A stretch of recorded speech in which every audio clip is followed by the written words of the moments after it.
There's two special types of logarithms. The common logarithm, which we're going to look at today, and then there's what's called a natural logarithm. Common logarithm, if you ever see log without a base written, that means it's really log base 10. So if there's no base written, it's assumed to be base 10. So we're going to evaluate log base 10 of 6 on our calculator, which we would read just as log 6. So you pull up your calculator, type in log of 6, and then all you have to do is write down the approximation. So use the log button on the left-hand side of your calculator, the LOG button, to be able to get your answer. And then typically we're going to be approximating these to 4 decimal points. So then you can type in log 0.35 and we get our answer here.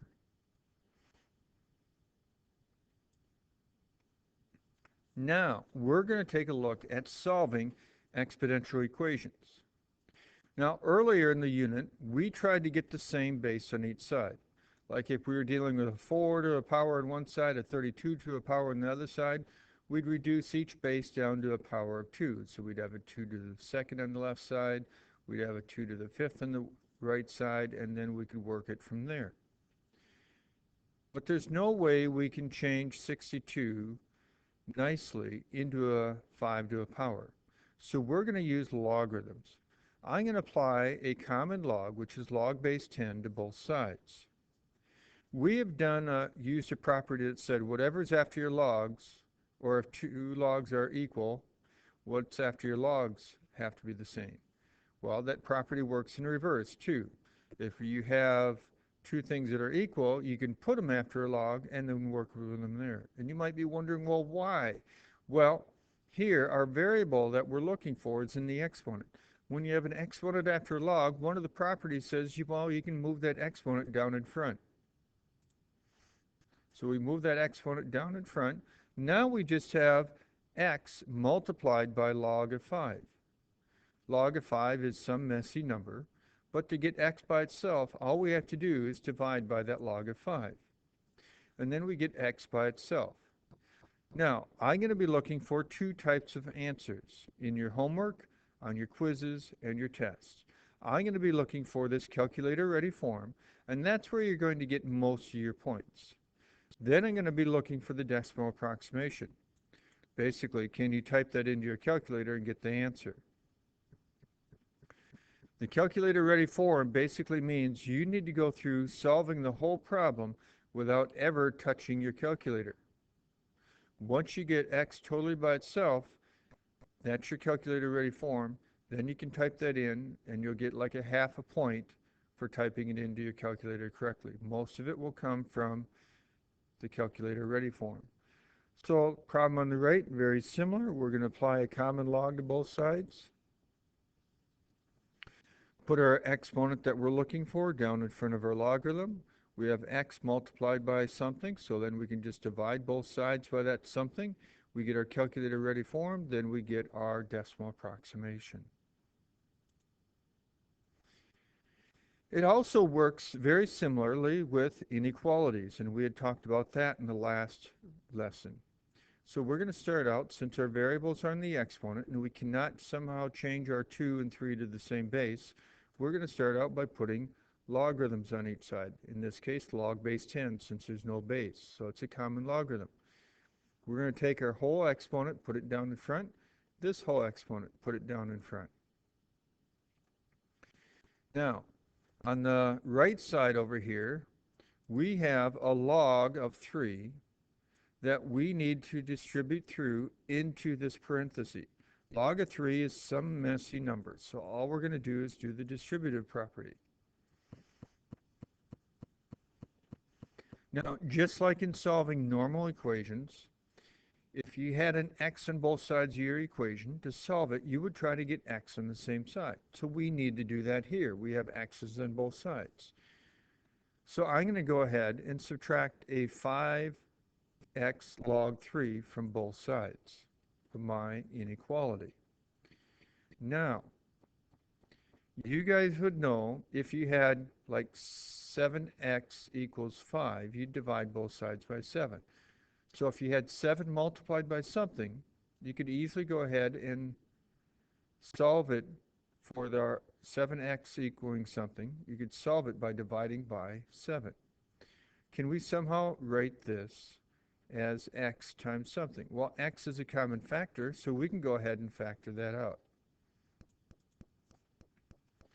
We then end up having x multiplied by something. To get x totally by itself, all we have to do is divide by the parentheses.